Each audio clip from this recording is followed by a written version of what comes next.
हरियाणा स्थानीय युवाओं के लिए बड़ी खुशखबरी। प्राइवेट सेक्टर की नौकरियों में मिलेगा 75% आरक्षण। राज्यपाल ने विधेयक को दी मंजूरी। हरियाणा सरकार ने स्थानीय युवाओं के लिए एक बड़ी खुशखबरी दी है। हरियाणा के राज्यपाल ने राज्य के प्राइवेट सेक्टर की 75% उन नौकरियों को स्थानीय लोगं के लिए रिजर्व कर दिया जिसका औसत वेतन हर महीने 50,000 तक होगा।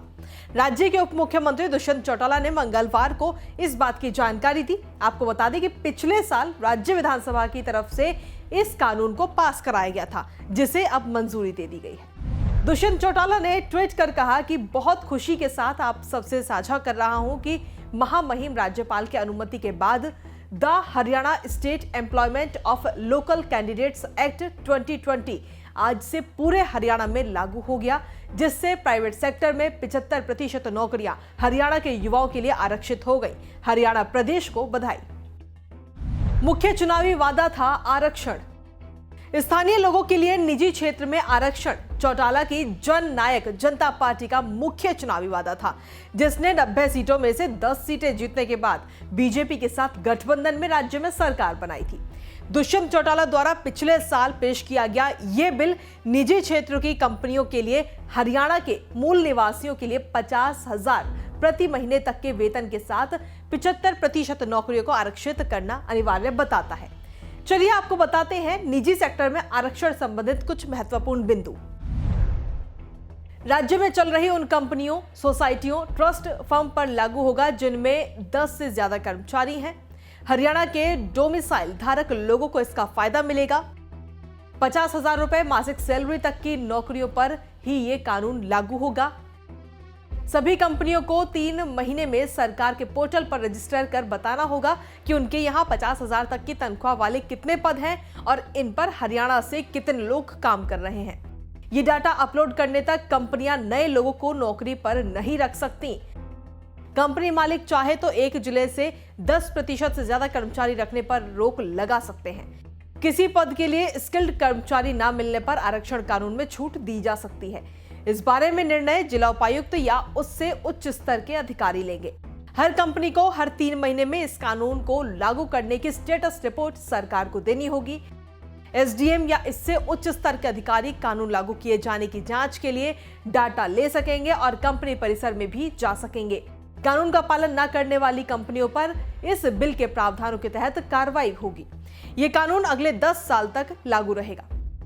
अब सवाल ये उठता है कि इस बिल के दायरे में कौन कौन से सेक्टर्स शामिल होंगे, तो वो भी आपको बताते हैं। इस बिल के दायरे में सभी तरह की कंपनियां, societies, trusts, limited liability partnership firms और कोई ऐसा व्यक्ति या इकाई जो 10 से ज्यादा लोगों को रोजगार देता हो, ये सभी इसके दायरे में आएंगे।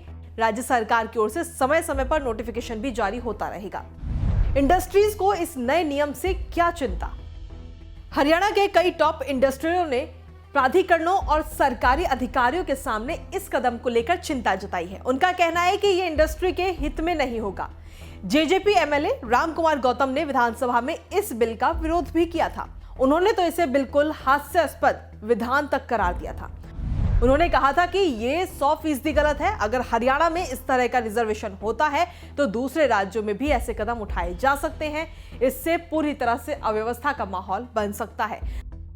हालांकि हरियाणा से पहले कई राज्य इसे लागू कर चुके हैं और कई राज्य लागू करने की सोच रहे हैं।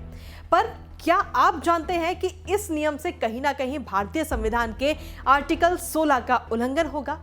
दरअसल आंध्र प्रदेश ने जब अपने राज्य में प्राइवेट सेक्टर में 75% तक रिजर्वेशन के नियम को लागू किया था, तो आंध्र प्रदेश हाई कोर्ट में इसे चुनौती दी गई थी, जहां इसको लेकर कहा गया कि ये असंवैधानिक हो सकता है। आंध्र प्रदेश हाई कोर्ट ने राज्य सरकार से पूछा था कि क्या इस कानून को संविधान के आधार पर लागू हो सकता है। वहीं कांग्रेस एमएलए बीबी बत्रा ने भी हरियाणा विधानसभा में ऐसा ही प्रश्न उठाया था। उन्होंने कहा कि यह बिल भारतीय संविधान के आर्टिकल 16 का उल्लंघन करता है, जिसके बाद हरियाणा सरकार ने दावा किया कि आर्टिकल 16 पब्लिक एम्प्लॉयमेंट की बात करता है और उनका यह बिल केवल प्राइवेट सेक्टर एम्प्लॉयमेंट के लिए ही है। फिलहाल अब यह देखना होगा कि अब इस नियम के आने के बाद क्या हरियाणा में बेरोजगारी के आंकड़े कम होंगे। हरियाणा सरकार के इस फैसले को लेकर आपकी क्या कुछ राय है, हमें कमेंट करके जरूर बताएं। हमसे जुड़े रहने के लिए हमारे YouTube चैनल को सब्सक्राइब करें और नई वीडियो की नोटिफिकेशन के लिए बेल आइकॉन को दबाएं। अगर आप ये वीडियो Facebook पर देख रहे हैं तो लाइक जरूर करें और ज्यादा से ज्यादा शेयर करें। धन्यवाद।